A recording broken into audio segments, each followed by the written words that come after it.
I'm John Banther, and this is Classical Breakdown.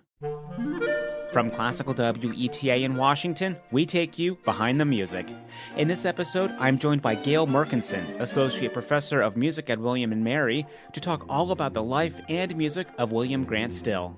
She discusses Still's early life and his musical family, how he got his foot in the door arranging popular music of the 1910s and 20s, and she brings to light the different aesthetics found in Still's music, from ultramodern to racial and universal.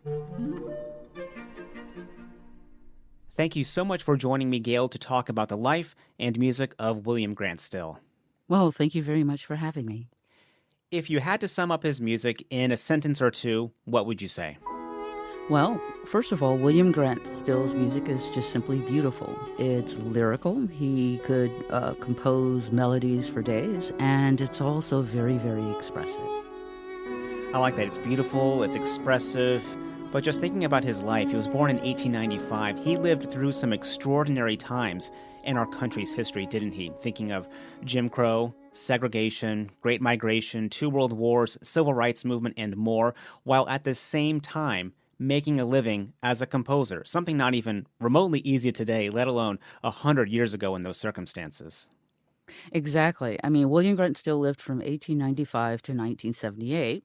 And just think about that's almost a century of American history. He died when he was 83. He was born around the time of Plessy v. Ferguson, the Supreme Court decision that established segregation as the law of the land, basically. He moved to New York, and he was there during the Harlem Renaissance. Then he moved out to Los Angeles, and so that by the 1930s he was established in LA, even though his music was played around the country and then with internationally, actually. He served in World War One in the Navy. He also lived through World War II, the Korean War, the Cold War. And when you think about just the fear that Americans and the world had during this era, and then not just the civil rights of the beginning in the 1950s, but also the 1960s civil rights movement and what's called the Black Power and Black Arts movements. And then, of course, the 1970s, when it seems as though many of the advances of the civil rights movement were at risk. So William Grant Still, his life and also his music and his writings basically provide a window into the social history of the United States. So, what was his childhood like? Did he come from a musical family? I'm wondering about that environment, what instruments he may have played, or where he even got this interest in music to begin with. Well, he was the son of William Grant Still Sr., who was musical. He was a mathematics professor and also was the band director at the local HBCU college in Mississippi there. William Grant Still Sr. played the cornet and traveled from Woodville, Mississippi to Baton Rouge by train to take lessons for a while. His mother, Carrie Fambro Still, was originally from Georgia and married William Grant Still. She played the piano. And you have to keep in mind that during an earlier era, before the proliferations of sound recordings, like they say, people had to make their own fun.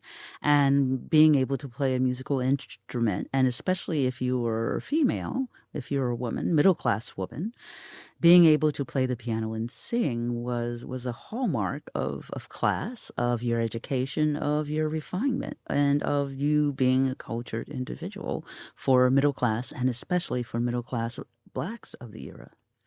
He did grow up in a home. I will say his father died when he was very young, within months of his birth, and his mother moved from Woodville, Mississippi to Little Rock, Arkansas, where she taught in the public schools for a number of years. And then she also was very much involved in a local Little Rock's Black Women's Club and Arts Club, and also provided taught during the summers to rural Black communities.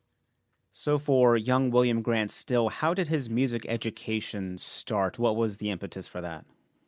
Well, William Grant Still started playing the violin when he was a young child in Little Rock, Arkansas. His mother moved to be around her sisters and her mother, who by that time had migrated from the Georgia area to Little Rock, which was a pretty progressive community around at the end of the 19th century and the turn of the 20th century for African Americans before the color line hardened. She remarried. She married a United States postal clerk, Charles B. Shepardson, and he also, even though he was not a musician himself, he was a lover of opera. So Still learned how to play the violin. He was given violin lessons. He listened to his mother play piano, classics, and light classics, and the popular parlor music, basically, of the day. Of course, he would have heard church music at church. And his grandmother, she introduced him to the spirituals by singing spirituals and other songs in the home.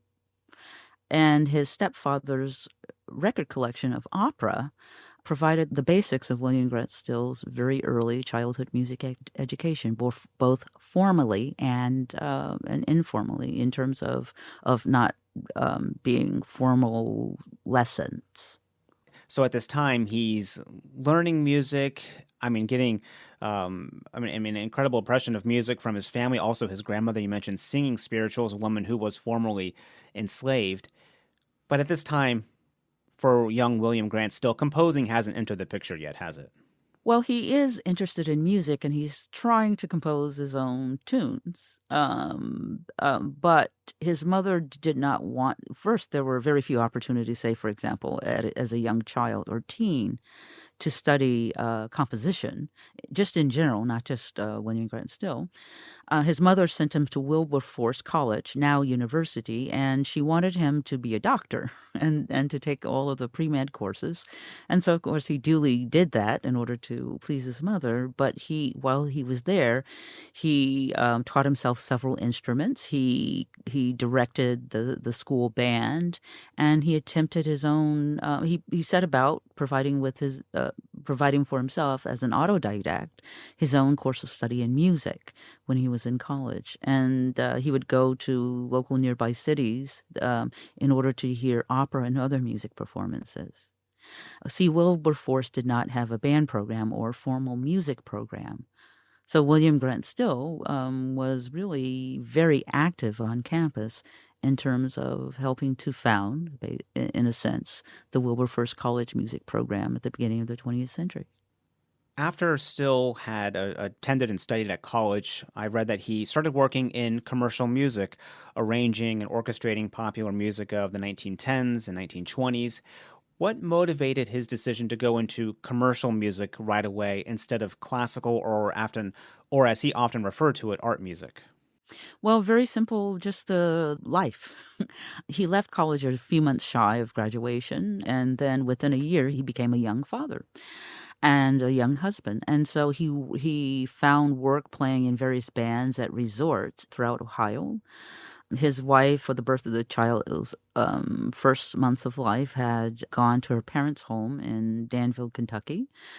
William Grant Still's father had preceded W.C. Handy as band director at Alabama A&M, where William Grant Still Sr. had taught. And so W.C. Handy needed someone to arrange and to play in his band. And so through that connection, William Grant Still came to work with W.C. Handy in Memphis in the summer of 1916.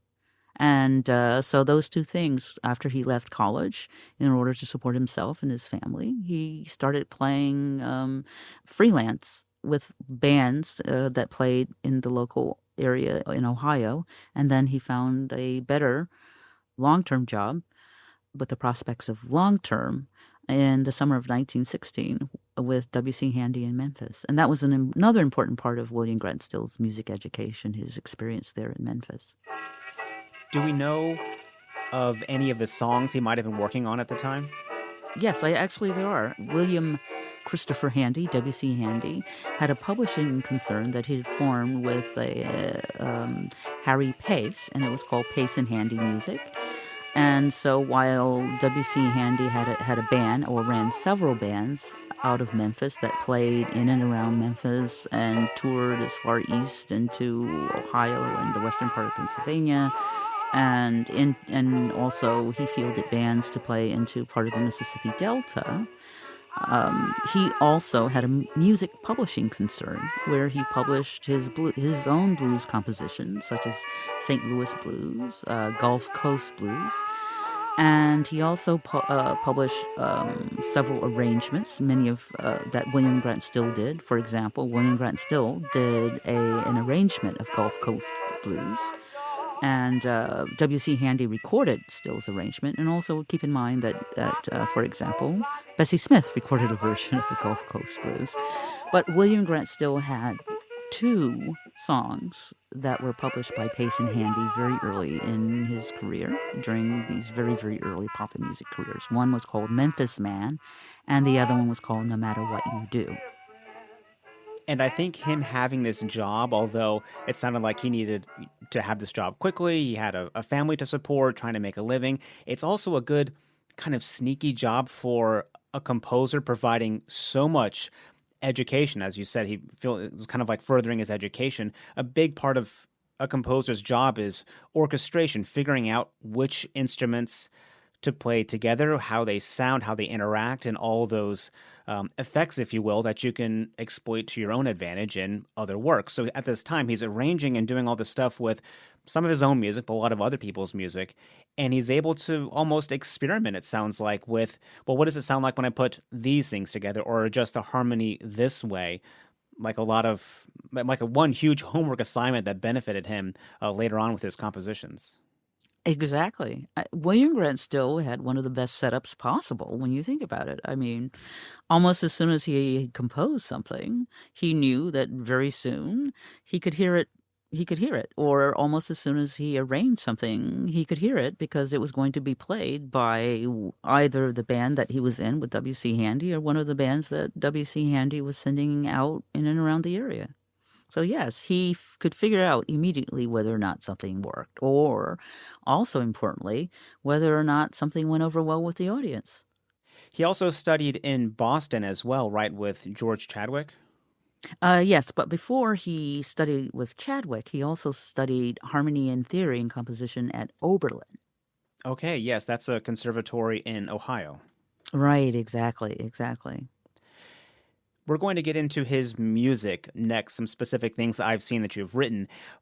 But just to think for a moment, at this time, he still hasn't had any of his classical music or art music performed at this time. I read that would not come until 1925 when he was 30 years old. And then a few years later, in 1931, that Rochester Phil would play his music. And then in 1936, the New York Philharmonic. I mean, he's 30 years old. His classical music is played for the first time. I think it was From the Land of Dreams. And then a decade later, his music is being played by the New York Philharmonic. That is such a trajectory. It's almost hard to think about. There are a couple of things to keep in mind as well in terms of the trajectory. There was William Grant Still had worked very long and hard in several other areas. After he went to Oberlin for a few years and then he moved to New York to rejoin W.C. Handy, he worked in the Handy concern. He worked for the Pace Recording Company, which was short-lived, but again, he was an arranger and musical director. So again, he's building his skills. He orchestrated for a number of reviews, like Running Wild, for example, that played in New York at this time. So again, he's learning how to compose, and he's learning how to arrange, and he's also learning how to understand audiences and what the business of being a working and living and gigging musician and composer is about. And he was quite fortuitous to become one of Paul Whiteman's regular arrangers in the late 1920s. And then he also went on to work for Willard Robison and his radio show. So even though his classical music compositions weren't performed until the mid to late 1920s, 1924, 1925. This is the same time that William Grant Still's music is being heard all around the country on the radio. as it's being performed, his arrangements and sometimes original compositions, by band leaders such as Paul Whiteman or Willard Robinson in the 1920s and the early 1930s. Hearing you explain that and thinking just for a moment of his life and this idea of dual identities or multiple identities that African Americans have had to deal with, I guess there were probably people in these audiences with the major orchestras who were not happy with his music being played, who had just maybe an hour earlier who heard his music and enjoyed it on the radio. Quite possibly. I mean, that's kind of a speculation, but when you think about or had enjoyed it the evening before. But you are correct that whether they heard it over the radio or whether they heard the music at Roseland, if they happened to go out dancing, or whether they enjoyed a recording by Paul Whiteman, or if they enjoyed a recording by Bessie Smith, some of these musicians had already experienced and enjoyed the music of William Grant Still. And we'll take a closer look at his music in just a moment right after this. Classical Breakdown is made possible by Classical WETA. Join us for the music anytime, day or night. To listen live, just go to our website, classicalweta.org, or download our app. It's free in the App Store. Let's take a closer look at his music. You've written about a few different categories in which we can place Still's music: ultramodern, racial, and universal. Starting with ultramodern, when was Still writing in this ultramodern style, and what does that mean exactly? Okay, first let's go with the term ultramodern. If we go back to the late 1890s into the first couple of decades of the 1920s, the term ultramodern, of the 1900s, the term ultramodern was a term that American composers and critics and American academics used to refer to avant-garde or atonal music of the era. And typically composers like Edgar Varese or Schoenberg or Stravinsky, atonal music, are very, very dissonant music that where composers were working outside the bounds of conventional harmony, where composers were seeking to escape or redefine music and really, really break from 19th century romanticism. And then there was modern music, which retained more accessible elements when it came to melody and harmony. For example, if you think about Debussy. So Debussy, for example, representing for the American classical music world around the turn of the 20th century and early 20th century, what modernism was, versus ultramodernism, that very, very avant-garde, harsh and dissonant music of composers like Schoenberg or Stravinsky or Edgar Varese. So with respect to these three periods, when he was working with W.C. Handy, William Grant Still met and began studying with the French composer who immigrated to the United States, Edgar Varese. Varese had met an African-American Colonel Charles Young, the first West Point graduate who had risen through the ranks of the Army despite all kinds of discrimination. And he was very much impressed by Colonel Young, that he wanted to train to give composition lessons to an African-American composer. So he contacted W.C. Handy's office in New York, the Handy Brothers publishing company. And that is how William Grant Still came to meet and study with Edgar Varese. And he composed works in which he tried to combine this dissonant atonal music with African-American music, and especially the blues. And it was when he was working with W.C. Handy and living in Memphis that Still really first began a study of the blues. So what he found was that didn't work to his satisfaction because the African-American character, the African-American style, the African-American music got lost. Got lost when he tried to combine dissonant atonal harmonies with blues melody or blues rhythms or with the 12-bar blues. Would his piece Darker America fit within this ultramodern style? Exactly. That's a classic example of him trying to combine the spirituals and blues-like melody with this dissonant, atonal harmony. And when we listen to this music today, does it land a little bit different than it did back then? Because I've listened to Darker America, and it's a great piece. And I've read some things where he said, where he didn't like you said, things getting lost in there. For me, when I hear it, it seems quite straightforward and laid out for the listener. Is that because we're in 2021 and that was something that just wasn't palatable, I guess, in the 1900s? Yes. We're in 2021 and we have heard all kinds of music in the history of classical music, and probably at this point in our lives, even just watching TV, a lot of the music that we listen to, and especially since Halloween is past, scary music, uses all of these kinds of sounds that in the 19 teens and the 1920s, audiences would have booed or walked out of or rioted when you think about it. So how long did this ultra-modern style last for still? What years around was this happening? He soon parted with Varese, so I would say until we get to about the early 1930s, and the Afro-American Symphony is really a watershed for Still.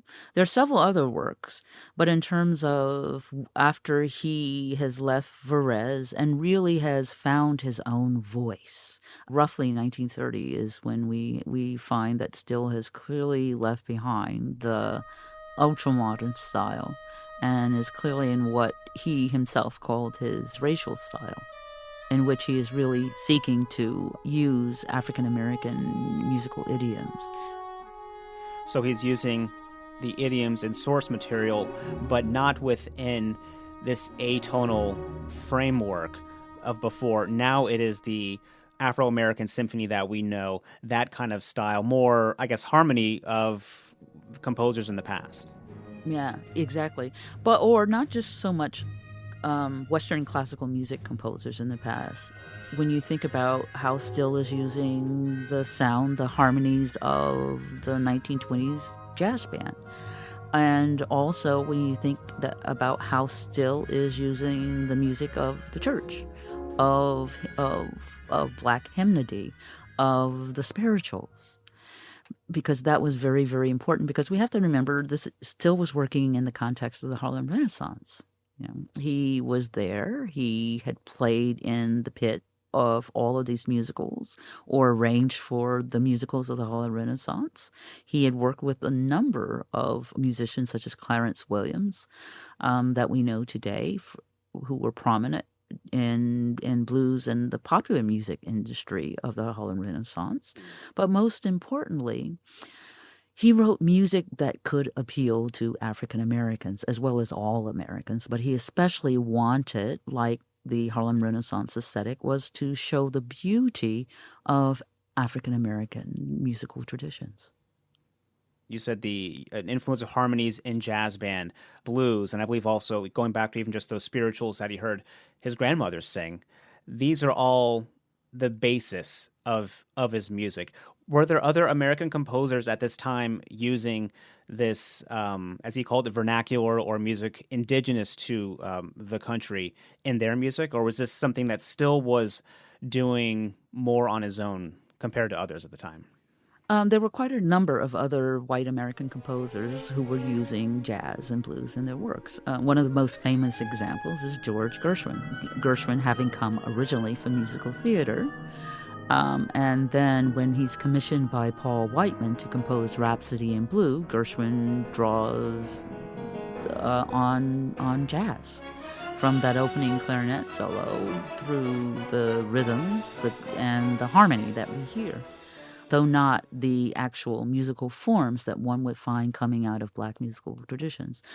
Aaron Copland himself, in Music for the Theater and some other smaller works, he drew on jazz rhythms specifically. For a lot of white American composers, the primary resource, and European composers as well, the primary resource that they found in jazz was rhythm.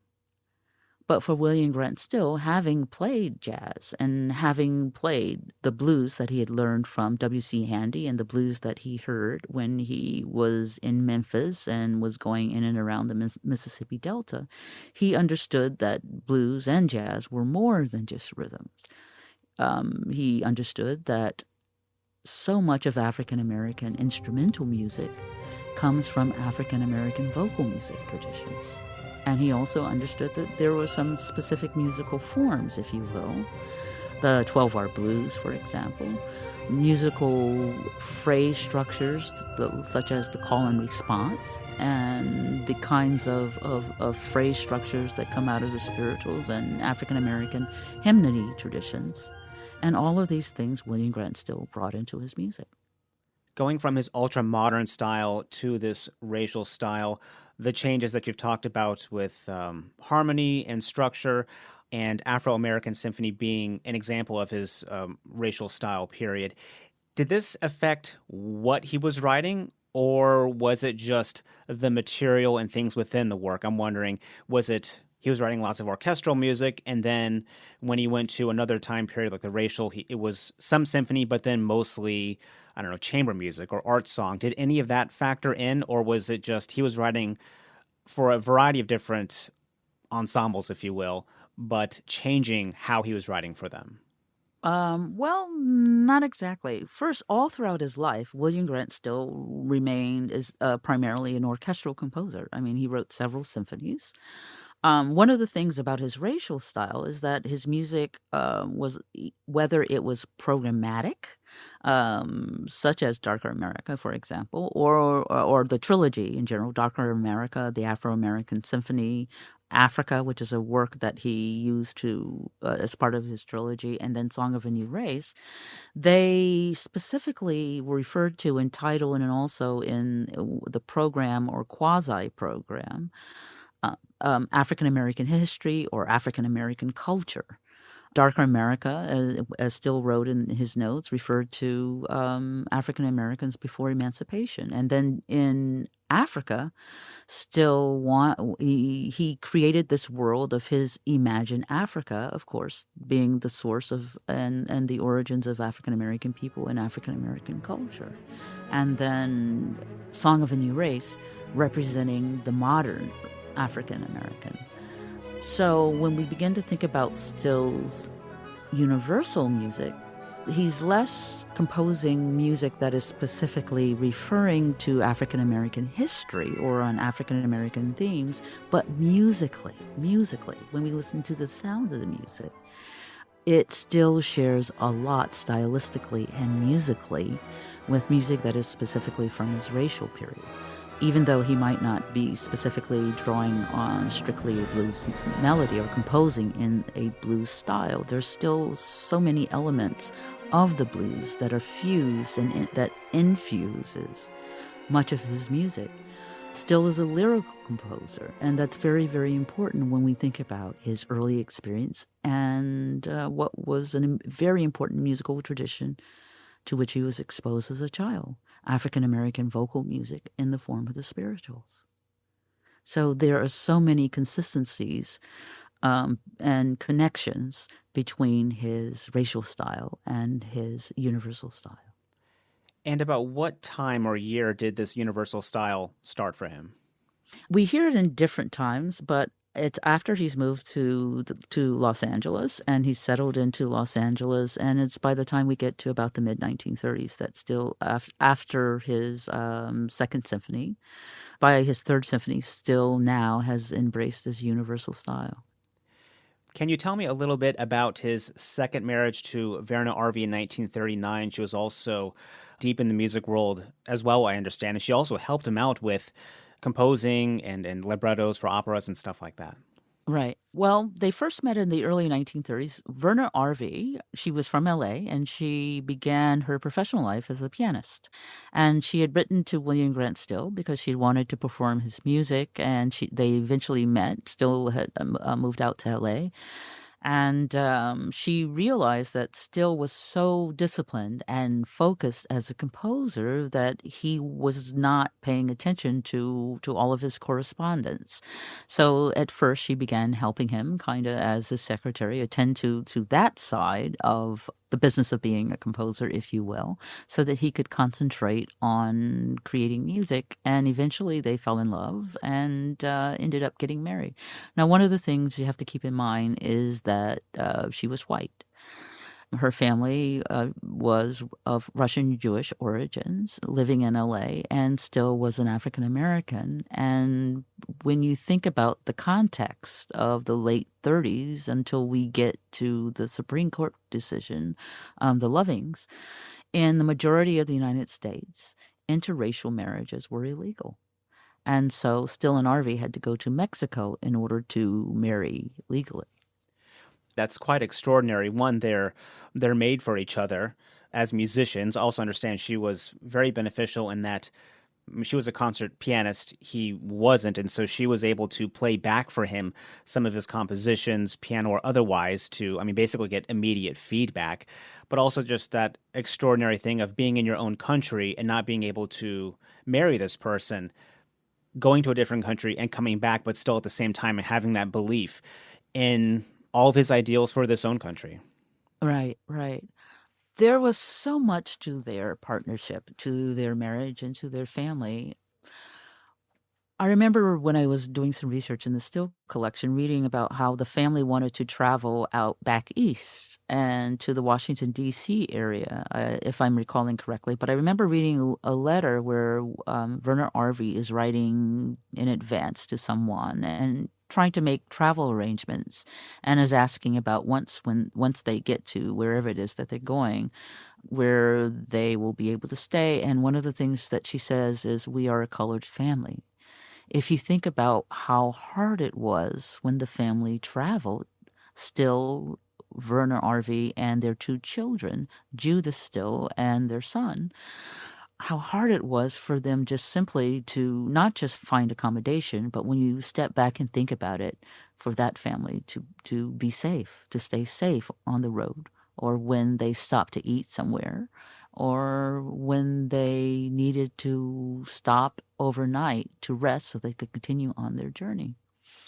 That especially affected me in reading that, and when you really think about what Still surmounted and how positive he remained throughout his life in terms of the work that he did, and also William Grant Still as a family man.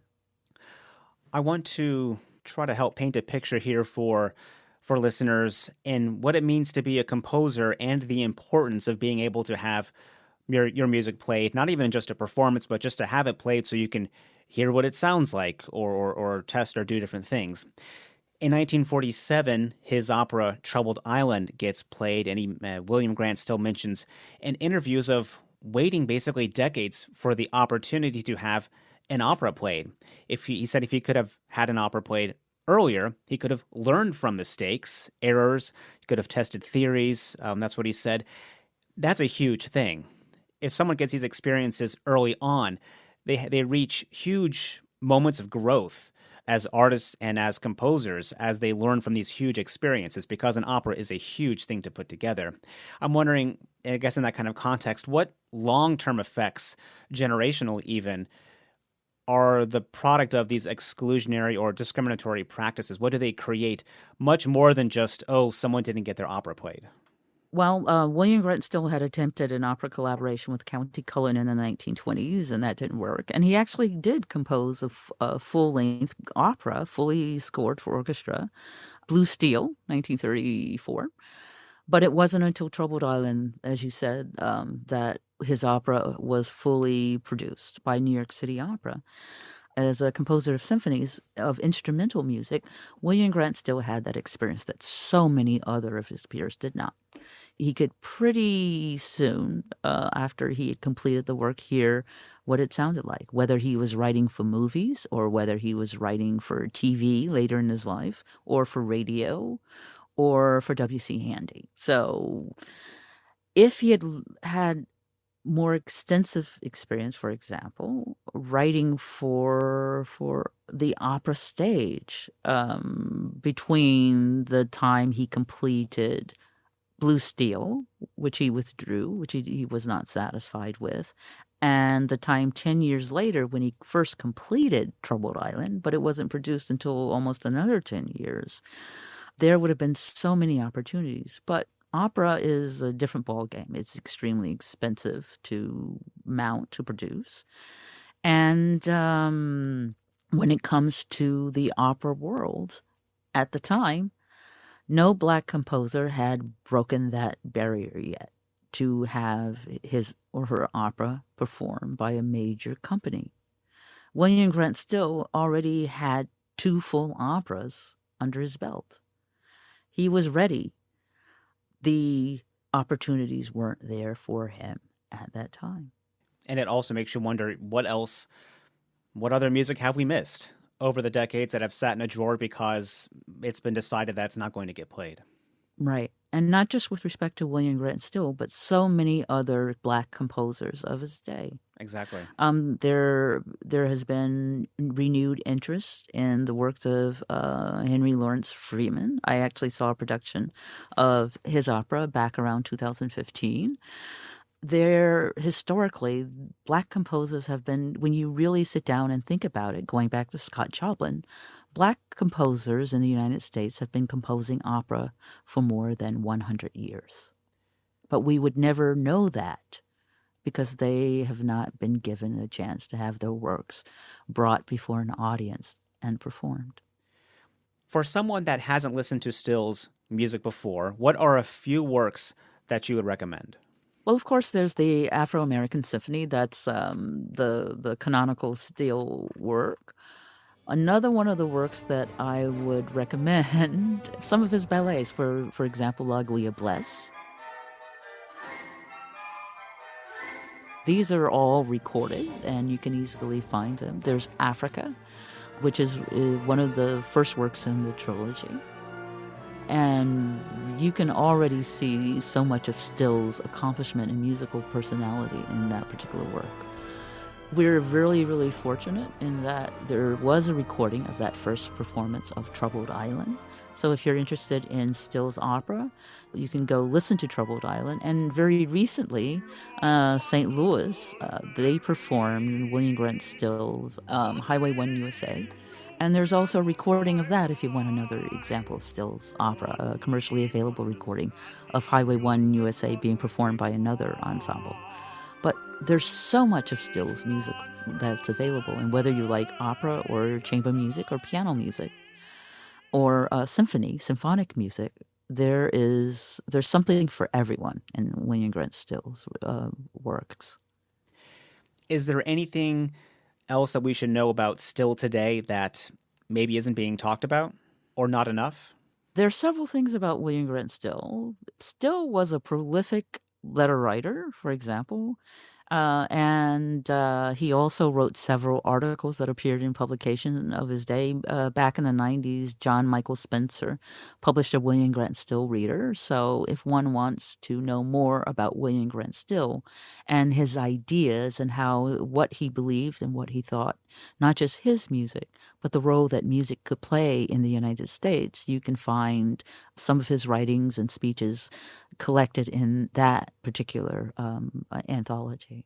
And also there are biographies of Still, and the William Grant Still Music Company has a few years ago published William Grant Still's autobiography that had remained unpublished for several years. So I would also encourage to read William Grant Still in his own words to really know what he was trying to do, and also get a sense of his inner strength as he persevered when I think other people would have just simply given up.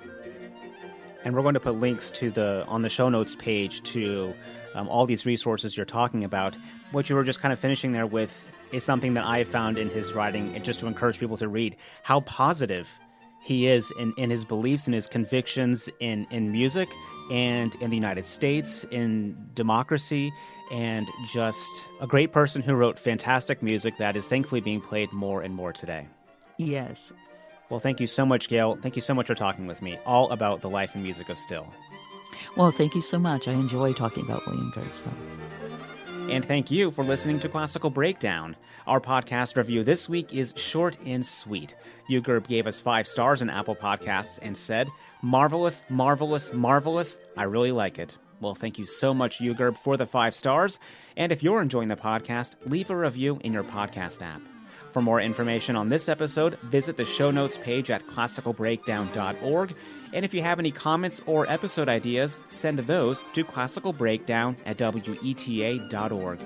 I'm John Banther. Thanks for listening to Classical Breakdown from Classical WETA.